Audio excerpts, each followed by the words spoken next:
Os deuses mais poderosos do Antigo Egito desapareceram da história mais rápido do que os pequenos espíritos que guardavam o lar.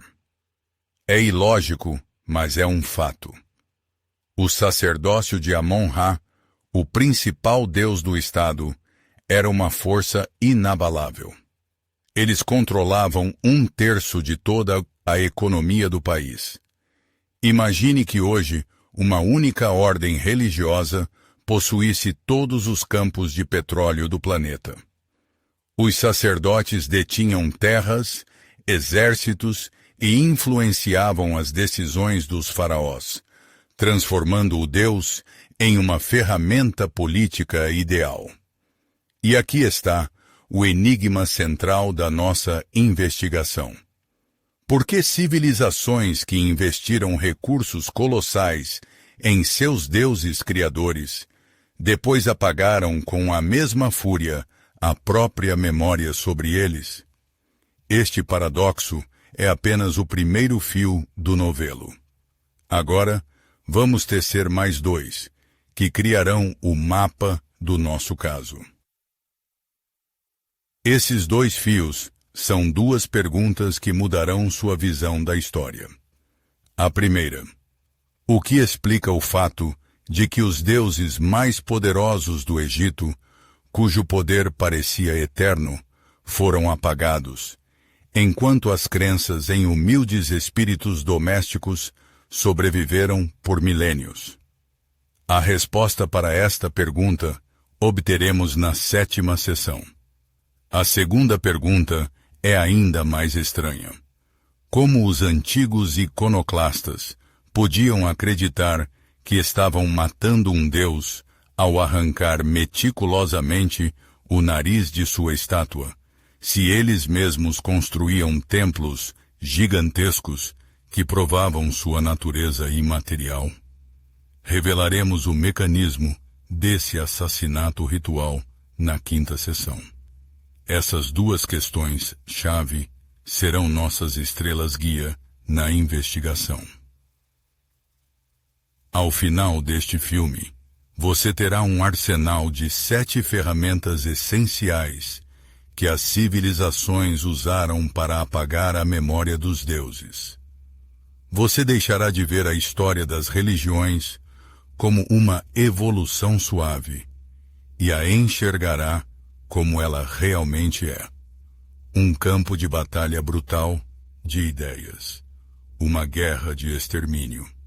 Essa guerra de ideias funciona como uma corrente de água que abre um novo leito. As crenças antigas são o solo firme, mas uma ideia nova e mais poderosa gradualmente o erode, até abrir seu próprio caminho dominante. As leis desta guerra de informação, desenvolvidas há milhares de anos, continuam a operar hoje na política, no marketing e na cultura. Em apenas 3 minutos, você receberá a primeira ferramenta deste arsenal e entenderá a razão fundamental pela qual a humanidade precisou criar deuses. Por que os primeiros deuses não eram pastores bondosos, mas tiranos cruéis, ciumentos e exigentes? Buscamos proteção naqueles que nós mesmos deveríamos temer. Esta é a primeira ferramenta do nosso arsenal, o ato da criação como a imposição da ordem. A principal tarefa dos deuses antigos não era consolar, mas estruturar o caos. Eles explicavam a mudança das estações e as cheias dos rios. Mas essa ordem não era um presente. A manutenção dos complexos de templos consumia até 15% de toda a colheita de grãos. O sacrifício não era um presente, mas um imposto pela herdabilidade. E nisso se escondia uma bomba relógio, pois qualquer contrato pode ser contestado, especialmente por aquele que mais se beneficia dele. simples história sobre a criação do mundo se tornou o estatuto político mais eficaz da história, legitimando o poder dos faraós por milhares de anos. O mito da criação funcionava como a fundação de um edifício. O governante era a parede de sustentação apoiada nessa fundação. O faraó não era apenas um representante de Deus, mas sua continuação direta na terra, o garantidor da ordem cósmica. Mas qualquer ameaça à dinastia era percebida não como uma crise política, mas como uma rachadura na estrutura do universo. Isso justificava as mais cruéis repressões. Um decreto real era o eco da primeira palavra da criação. Mas esse sistema criou um paradoxo. Se o poder vem de Deus, e se o próprio Deus for um erro, os céus também se revelaram um campo de batalha. Por que nos panteões dos gregos, nórdicos e babilônios se repete o mesmo enredo? Os deuses jovens derrubam seus criadores? Para que criar um mito que mina a ideia da eternidade dos deuses? Isso reflete a mudança de culturas na Terra. Os deuses dos vencedores ocupavam o trono, e os deuses dos vencidos se tornavam demônios. Mas isso não é uma metáfora. É a história de guerras reais preservada em mito. Por trás da troca de deuses, havia a destruição física de templos e o extermínio de sacerdotes. O deus babilônico Marduk só se tornou principal quando seu povo conquistou os sumérios, relegando seu deus Enlil a um papel secundário. Cada novo templo sobre as ruínas de um antigo é uma cicatriz dessa guerra. Isso provou que os deuses podiam não apenas ser criados, mas também derrubados. Mas o que acontecerá quando o principal jogador neste campo se tornar o homem? Entendemos por que os deuses foram criados, para a ordem. Mas qual mecanismo específico transformou essa ideia na ferramenta mais eficaz de controle estatal? O sistema de 3 partes parecia ideal. Os deuses criam a ordem, os mitos a consolidam, o governante a garante. Mas esse sistema se mantinha em um equilíbrio frágil de 2 forças, o poder do governante e a autoridade do sacerdócio. Funcionava enquanto a coroa do governante e o cetro do sumo sacerdote estivessem em aliança. O sistema carregava em si um vírus de autodestruição. O oráculo, que interpretava a vontade dos deuses, tornou-se mais importante que o faraó, que a executava. Esse conflito explodiu o império mais poderoso da antiguidade. E agora, vamos observar essa explosão de perto. O que levou os faraós a gastar mais recursos em seus túmulos do que em palácios para viver? A construção apenas da pirâmide de Quéops exigiu 2.300.000 blocos de pedra, o suficiente para construir um muro de 3 metros de altura ao redor de toda a França moderna. Esta é a segunda ferramenta do nosso arsenal. A religião como tecnologia de poder. O túmulo não era uma sepultura, mas um portal. Nele, o faraó vivo, encarnação do deus Horus, se transformava em Osíris, rei do mundo dos mortos, garantindo o ciclo eterno da vida do Egito. Mas essa imagem ideal se choca com os números. O sacerdócio do deus principal, Amon-Ra, controlava 1/3 de todas as terras aráveis e minas de ouro do país, tornando-se um estado dentro do estado. O sumo sacerdote de Amon tornou-se a segunda pessoa mais influente do Egito. O sistema, criado para fortalecer o faraó, gerou uma força capaz de destruí-lo. E essa não era a única ameaça. Como o deus mais importante do Egito, Amon-Ra se mostrou tão frágil a ponto de ser apagado da história. Sua força não estava na fé popular, mas na política. Para o camponês comum, ele era distante e abstrato. O culto a Amon-Ra era como uma árvore gigante com uma copa exuberante, mas com raízes rasas. Parecia poderoso, mas o primeiro furacão o arrancou. Os sacerdotes de Amon começaram a ditar sua vontade aos faraós, influenciando a escolha do herdeiro e o início de guerras. O oráculo de Amon em Karnak podia anular um decreto do faraó. Um governante percebeu que lutar contra os sacerdotes era inútil. Era preciso destruir a própria fonte de seu poder, seu Deus. A guerra foi declarada, e o primeiro golpe não foi dado no campo de batalha. O jovem faraó Amenhotep IV subiu ao trono e foi contra o sistema que lhe deu poder absoluto. Ele via nos sacerdotes de Amon não servos de um deus, mas usurpadores que haviam se apropriado do monopólio da verdade. Seu primeiro passo foi uma provocação audaciosa. Em Tebas, a capital do culto a Amon, ele começou a construir um templo para um novo deus, Atom. Cada martelada dos construtores do novo deus era ouvida pelos sacerdotes do antigo. Era uma declaração de guerra. Nas paredes do novo templo, ele ordenou que se retratasse como o único intermediário entre Deus e os homens, eliminando o sacerdócio desse esquema. Mas esta foi apenas a primeira batalha. Para vencer os deuses antigos, era preciso queimar o velho mundo até as cinzas. O sistema Deus-Faraó-Sacerdotes chegou a um impasse.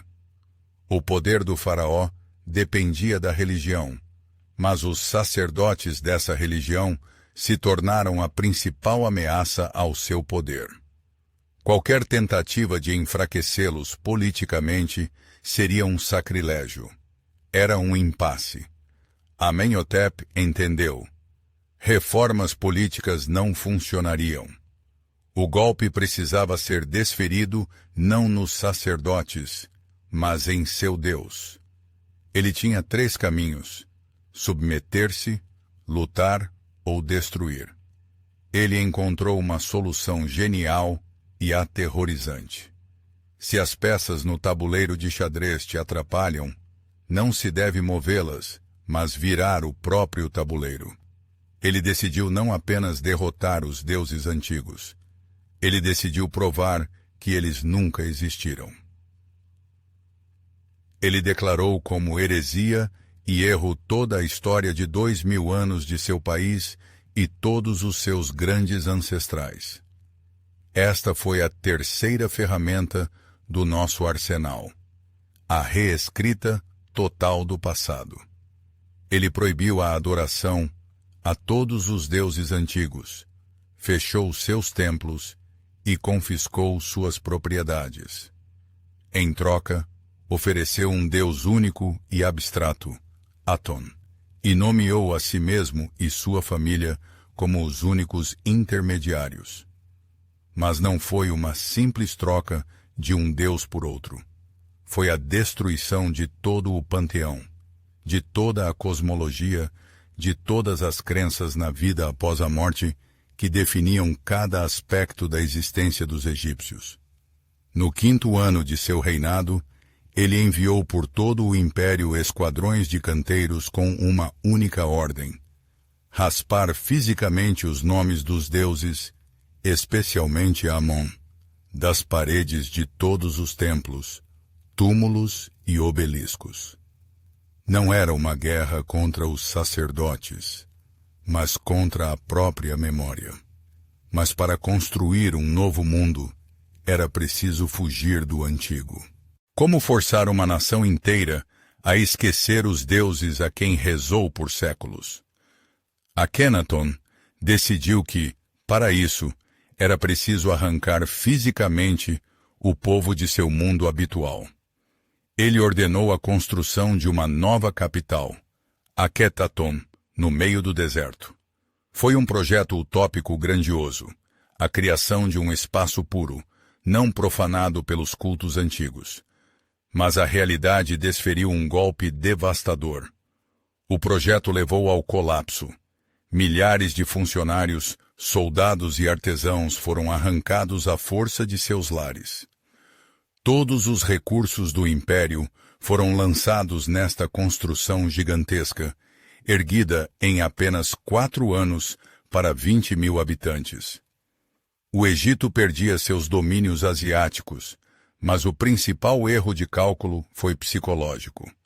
Ao tirar do povo deuses compreensíveis e humanos, ele não lhes deu nada em troca, exceto um disco solar abstrato. Não se podia pedir algo pessoal a Aton, só se podia rezar ao faraó.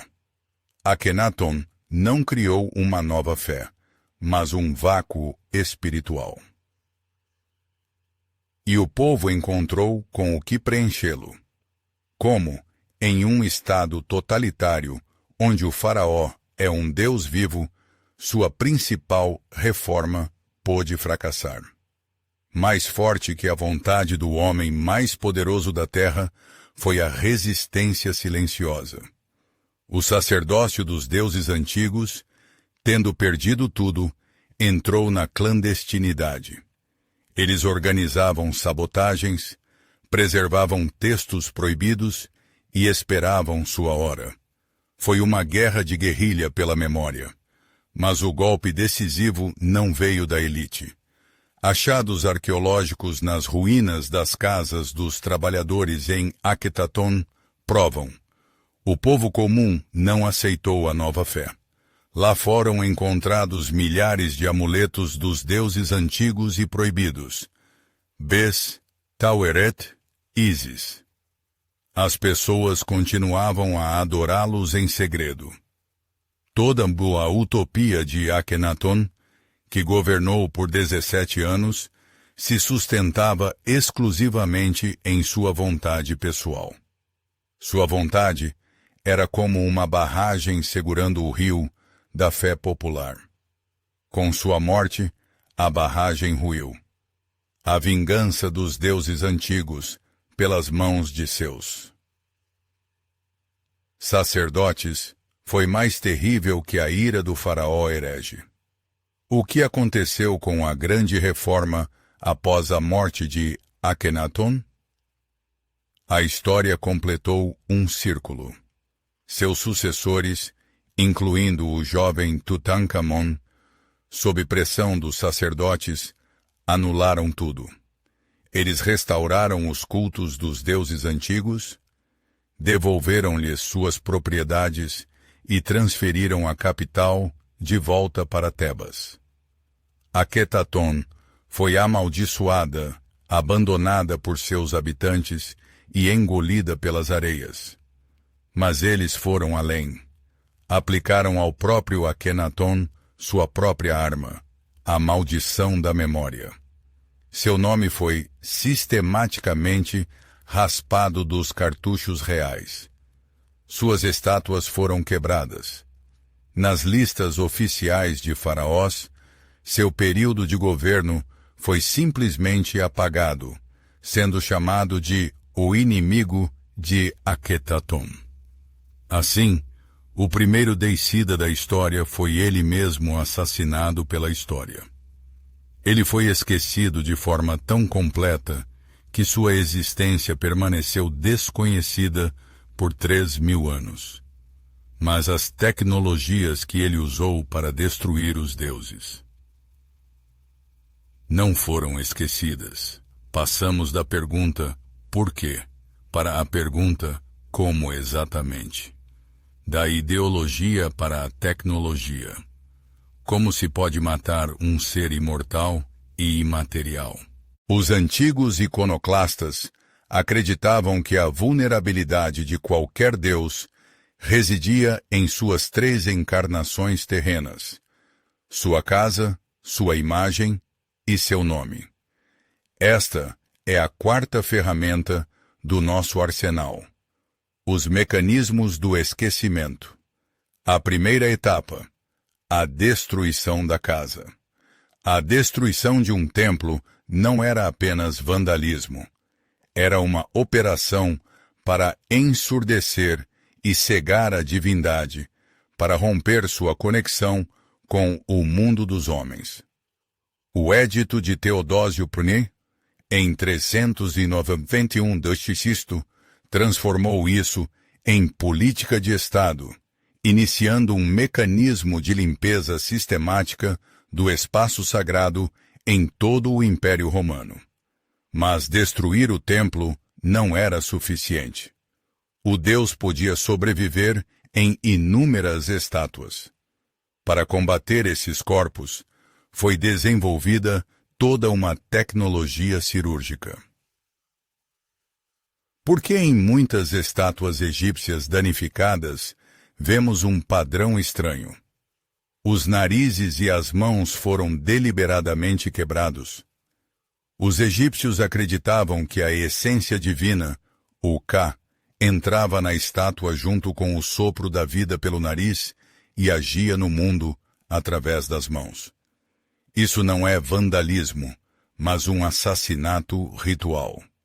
Quebrar o nariz significava sufocar o Deus em seu avatar corporal. Funcionava como comprimir a artéria principal. O corpo da estátua permanece, mas a força vital não circula mais. E essa tecnologia era universal. Em Roma e na Mesopotâmia, arrancavam os olhos das estátuas dos inimigos para cegá-los. Agora, resolvemos o segundo enigma proposto no início do filme. Para o homem antigo, a estátua não era um símbolo, mas o corpo vivo do Deus. Privá-la do nariz significava matar esse corpo. Mas o avatar mais resistente de um Deus era seu nome. A frase apagar o nome hoje é apenas uma metáfora. Para um egípcio antigo, era um castigo pior que a morte. O nome, Ren, era parte da alma. Enquanto estivesse escrito ou pronunciado, a pessoa existia na eternidade. Destruir o nome significava matar a alma.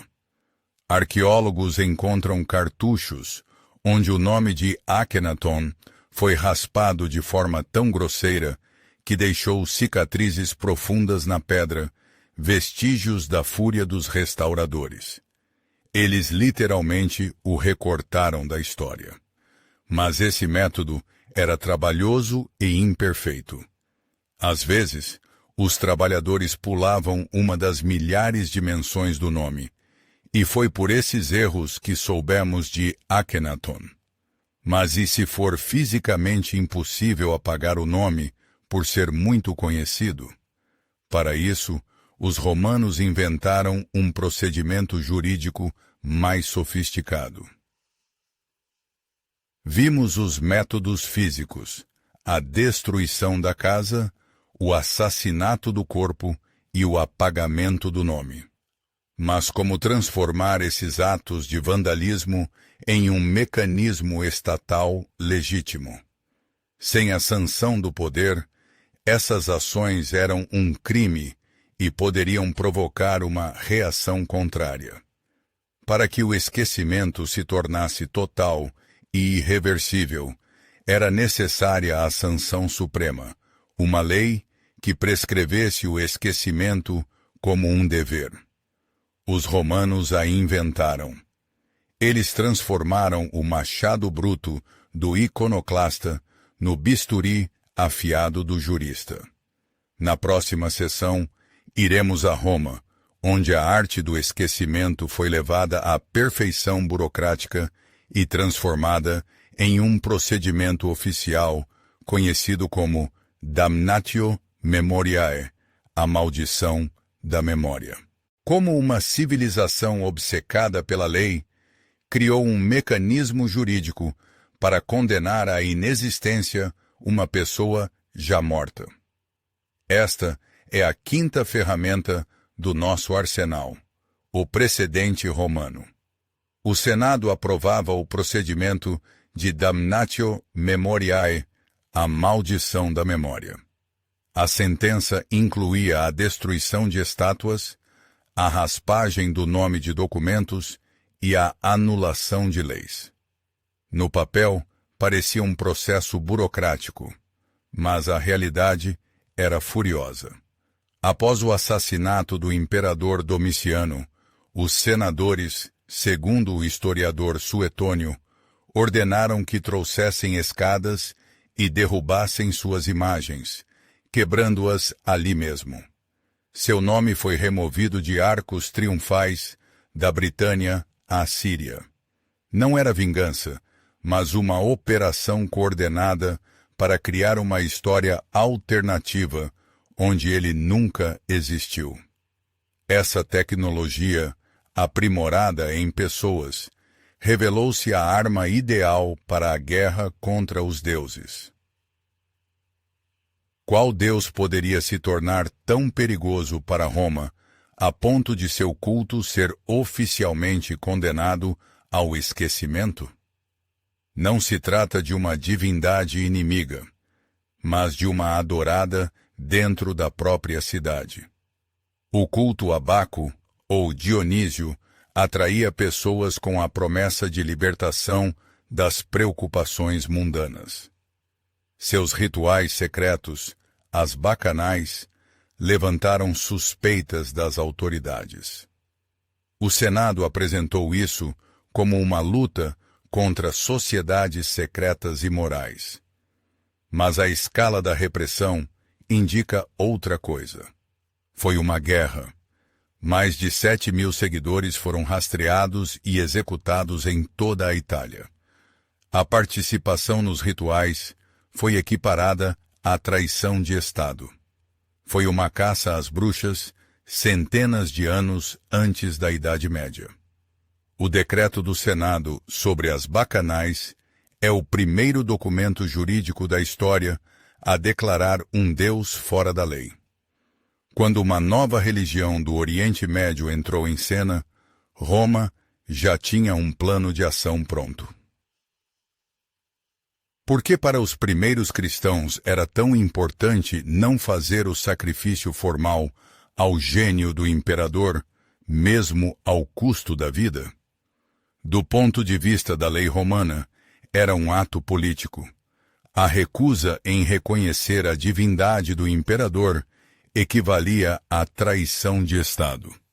Mas a história é irônica. A religião perseguida, assim que obteve o poder, adotou o aparato repressivo de seus antigos opressores. O Edito de Teodósio I, em 391, direcionou as leis que ontem perseguiam os cristãos contra os pagãos, mas com uma crueldade ainda maior. Ocorreu uma inversão. As vítimas se tornaram carrascos, usando as mesmas ferramentas jurídicas romanas contra os deuses antigos. Em 394, após 1.100 anos de serviço ininterrupto, o fogo sagrado de Vesta, o coração de Roma, foi extinto. Mas a destruição completa não se revelou a decisão mais inteligente. O passo seguinte foi muito mais astuto. Vimos como é possível apagar a memória jurídica e fisicamente, mas seria possível reescrevê-la de tal forma que as pessoas aceitassem voluntariamente a nova versão? Roma levou a tecnologia do esquecimento à perfeição administrativa. A damnatio memoriae tornou-se uma arma sistêmica. parecia o auge do controle sobre a memória. No entanto, a destruição brutal de templos e seguidores muitas vezes gerava mártires, apenas fortalecendo o culto hostil. Um ataque frontal à fé é ineficaz. O verdadeiro poder não é fazer calar, mas falar com a voz do seu inimigo. O mecanismo mais astuto do esquecimento não é a destruição, mas a grande substituição. Na próxima sessão, revelaremos como os deuses antigos não foram mortos, mas habilmente contratados para um novo trabalho, forçados a servir seus antigos inimigos. Esta é a sexta ferramenta do nosso arsenal: a grande substituição. Se o paganismo foi erradicado, por que a principal festa cristã, o Natal, é comemorada no dia do culto pagão ao sol invencível? Por que a Páscoa está cheia de símbolos de fertilidade, como ovos e coelhos? Isso não é coincidência, mas uma operação sistêmica. Mais de 90% das divindades do Império Romano não desapareceram. Suas funções, atributos e dias de veneração foram metodicamente transferidos para os santos cristãos. É como colar um novo rótulo em uma garrafa antiga de vinho valioso. O conteúdo e a forma permanecem os mesmos, mas agora servem a uma nova marca. Um templo dedicado por séculos ao deus da cura, Asclépio, era demolido, e em sua fundação se construía uma igreja dos santos Cosme e Damião, médicos que não cobravam por seus serviços. O Deus antigo não foi morto, ele foi revestido e continuou seu trabalho sob nova gestão. Mas por que alguns deuses foram revestidos e outros apagados sem deixar vestígios? Agora, resolvemos o primeiro enigma proposto no início do filme. Por que deuses poderosos do Egito, como Amon-Ra, foram apagados, enquanto crenças humildes sobreviveram por milênios? Os sacerdotes de Amon-Ra controlavam 1/3 da economia do Egito, mas seu culto desapareceu em uma geração.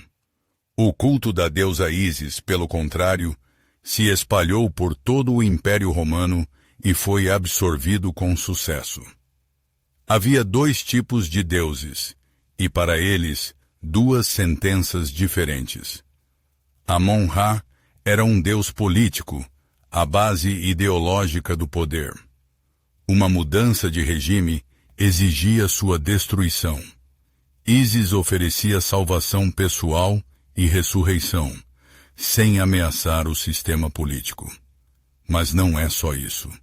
A iconografia de Ísis amamentando o menino Horus tornou-se o protótipo direto para inúmeras imagens da Virgem Maria com o menino Jesus. Foram assimilados os cultos que carregavam imagens universais e arquetípicas. A memória não foi simplesmente apagada, foi editada. E para isso havia seus próprios editores. Como na prática, se dava o processo de reescrever o código mitológico de um povo inteiro. São Patrício, na Irlanda, não agiu como um destruidor. Ele encontrou nas antigas profecias celtas indícios da vinda de Cristo e usou o trevo, uma planta sagrada para os irlandeses, para explicar a Trindade. Não foi uma adaptação, mas uma absorção. Missionários por toda a Europa transformaram bosques e fontes sagradas em locais de adoração à Virgem Maria, construindo capelas em seus lugares. Eles não destruíram a santidade do local, eles a redesignaram. Assim, os deuses antigos se tornaram demônios, os espíritos da natureza, anjos, e a festa celta dos mortos, Samhain, se transformou no Dia de Todos os Santos. O mundo continuou mágico, mas agora essa magia funcionava sob novas regras. Mas como nós, milhares de anos depois, sabemos sobre essas manipulações? Analisamos todos os mecanismos de esquecimento. Os vencedores, ao que parece, fizeram de tudo para apagar os vestígios. Eles reescreveram textos, transformando-os em palimpsestos. Eles reconstruíram templos usando as pedras de santuários antigos. Eles rasparam nomes.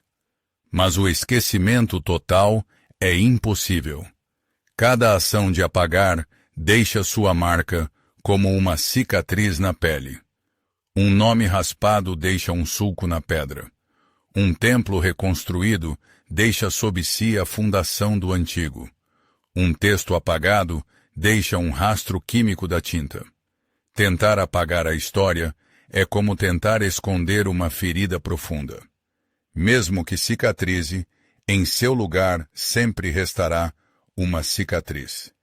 Na sessão culminante, nós, junto com arqueólogos detetives, nos armaremos com tecnologias modernas para ler essas cicatrizes no corpo da história e desvendar o maior crime, o assassinato da memória. Esta é a 7ª e última ferramenta do nosso arsenal, as cicatrizes arqueológicas. Se um texto foi apagado de um pergaminho e um novo foi escrito por cima, como ler o que não existe mais? As tecnologias modernas nos permitem ver as letras fantasmagóricas. A imagem multiespectral funciona como a lâmpada ultravioleta de um perito criminal, destacando os vestígios químicos invisíveis da tinta antiga. A realidade desse método é chocante. Sob as páginas de um livro de orações cristão do século XV, foi encontrado o único tratado sobrevivente de Arquimedes, que se acreditava perdido para sempre. Não estamos lendo a história oficial, mas seus rascunhos, que os vencedores tentaram queimar. Mas e se as cicatrizes não ficaram apenas no pergaminho, mas na própria terra?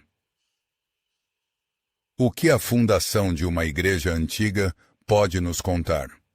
Os arqueólogos leem as camadas da terra como os anéis anuais no corte de uma árvore, onde cada camada guarda informações sobre sua época. Sob a Basílica de São Clemente, em Roma, eles desceram 18 metros, à altura de um prédio de 6 andares, mergulhando no passado. Sob o piso da igreja moderna do século XII, encontraram uma basílica paleocristã do século IV. Abaixo dela, os restos de uma casa romana do século I, em cujo porão se escondia um templo do deus Mitra. Isso não é coincidência. Esta é a própria cicatriz, a prova física da substituição. O altar da nova fé está diretamente sobre o altar da antiga. A história não foi apagada, foi enterrada. Mas como entender o que exatamente foi apagado? A principal evidência se tornou aquilo que tentaram destruir: o espaço vazio. Os iconoclastas nem sempre conseguiam destruir um enorme baixo relevo. Eles quebravam o rosto e raspavam os cartuchos com os nomes, e depois cobriam os danos com argamassa. Eles escondiam o crime. A descoberta da pedra de Roseta deu a chave não apenas para os hieróglifos. Ela permitiu que os egiptólogos lessem os contornos do vazio. Eles conseguiram restaurar os nomes raspados de Akhenaton e Aton em milhares de monumentos e perceber a verdadeira e total escala de sua guerra contra os deuses e a vingança subsequente. O esquecimento completo é impossível. Sempre restam vestígios, cicatrizes, fantasmas. E esses fantasmas de deuses esquecidos, ressuscitados pela ciência, nos fazem uma pergunta muito incômoda sobre a fragilidade de nossa própria cultura. Deciframos o código do esquecimento. Vimos que a história das religiões não é uma busca espiritual, mas uma guerra cruel pelo monopólio da verdade. Mas quando se percebe isso de verdade, os fatos secos se transformam em uma descoberta alarmante. Nossas próprias crenças inabaláveis e códigos culturais estão sobre as fundações de templos violentamente destruídos e sobre os ossos de deuses esquecidos. Isso causa uma sensação aguda da fragilidade de tudo o que consideramos eterno. Você olha para a estátua de um santo em uma igreja e percebe que naquela pedra pode haver o fantasma de um deus pagão. Na sessão final, reuniremos este arsenal em um sistema único e olharemos para este espelho quebrado da história para vermos a nós mesmos nele. Percorremos todo o caminho, do nascimento à morte dos deuses. Agora, vamos organizar o arsenal adquirido em um esquema claro e compreensível de 3 passos, que explica este ciclo eterno. Primeiro passo, a criação. Tudo começa com a primeira ferramenta. Os deuses nascem para ordenar o caos. Mas essa ordem, que garante colheitas e estabilidade, rapidamente se torna o recurso mais valioso. Os detentores do poder entendem. Quem controla os deuses, controla a realidade. Assim, a segunda ferramenta, a religião como tecnologia de poder, transforma a fé na fundação do Estado. O faraó se torna um deus vivo não por orgulho, mas por necessidade política. E nesse momento, o Deus deixa de ser apenas um Deus. Ele se torna o núcleo ideológico do regime, seu principal símbolo. E isso significa que qualquer ataque ao poder existente está fadado a começar com um ataque aos seus deuses. Esta é a causa primordial, o motivo para o assassinato do imortal. Quando o motivo está claro, as tecnologias entram em ação. O segundo passo do nosso esquema, a destruição. E ela é desferida simultaneamente em 3 frentes. Primeiro, vem o golpe ideológico, como o de Akhenaton. Declarar toda a fé passada como heresia, um erro total. Em seguida, vem a violência física, a quarta ferramenta, os mecanismos do esquecimento, entra em vigor. Esquadrões de canteiros raspam nomes, quebram os narizes das estátuas, destroem templos. Mas o vandalismo sem lei é ineficaz. Por isso, a terceira frente é acionada, a jurídica. O precedente romano, a quinta ferramenta, transforma o apagamento da memória em um procedimento de Estado, em um dever. Este golpe triplo, na ideia, no corpo e na lei, cria um mecanismo poderoso para uma guerra total contra a memória. Mas a destruição brutal muitas vezes gera mártires. Isso nos leva ao passo final e mais astuto. O terceiro e mais perfeito passo, a substituição. Afinal, a verdadeira vitória é quando o inimigo não está apenas derrotado, mas quando ele começa a trabalhar para você. Aqui entra em jogo a sexta ferramenta, a grande substituição. Por que destruir um lugar sagrado se você pode construir sua igreja sobre suas fundações?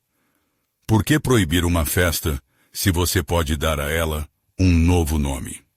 A memória não é apagada, mas absorvida. Os deuses antigos recebem novos papéis. Seus atributos são transferidos para os santos e suas histórias são editadas. E a 7ª ferramenta, as cicatrizes arqueológicas, serve como prova irrefutável. Cada templo construído sobre as ruínas de outro, cada texto apagado sob um livro de orações, é uma evidência dessa astuta absorção. O ciclo está completo. O novo sistema não apenas apaga o antigo, ele assimila sua energia, sua santidade e toma seu lugar, criando a ilusão de continuidade. Recebemos o conjunto completo de ferramentas para analisar essa guerra. Agora resta a questão principal. Reunimos todas as evidências. Este arsenal de 7 ferramentas se encaixa em um esquema implacável. Este é o nosso espelho quebrado da história, no qual se reflete a eterna luta pelo controle da realidade. Agora, viramos este espelho para você. Acompanhamos todo o caminho de Akenaton, que declarou guerra a Amon, ao Senado, que condenou ao esquecimento o culto a Baco, e aos cristãos, que vestiram Ísis como a Virgem Maria. Por trás de todos esses eventos, há 2 motivos eternos, 2 forças irreconciliáveis. Então, o que, na sua opinião, é o principal motor da morte dos deuses? A busca sincera por uma fé nova e mais perfeita ou o cálculo político frio? Escreva apenas uma palavra nos comentários: fé ou cálculo. Sem explicações, apenas sua escolha. Isso não é apenas uma enquete. É uma tentativa de entender o que vemos neste espelho. Uma busca espiritual ou uma luta infinita pelo poder. Vamos continuar esta investigação juntos.